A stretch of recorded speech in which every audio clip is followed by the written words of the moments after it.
এবার একটা দীপ্ত শপথ বগুড়াবাসীকে গ্রহণ করতে হবে এবং সহযোগিতায় সারা বাংলাদেশের প্রত্যেকটা মুরিদকে সহযোগিতা করতে হবে।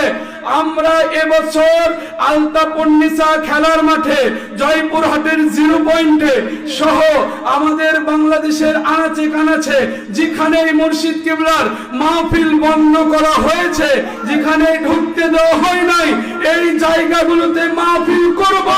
এতে যদি বাতিল সামনে আসে রক্তের বন্যা বয়ে যাবে। তারপরেও আমরা এবার বাতিলদের চক্ষু রাঙানিতে ভয় করব না, কোন প্রশাসনের চক্ষু রাঙানিতে ভয় করব না।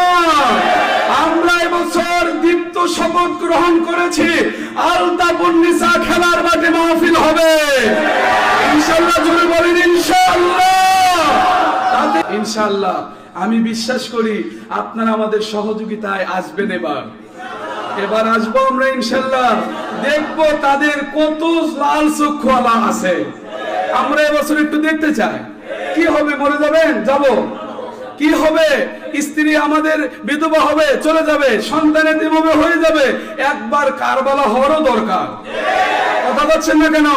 আমাদের সবই যদি সুন্নত হয় তাহলে একবার রক্ত দোয়াও সুন্নত পালন করে দেখাবো ইনশাআল্লাহ।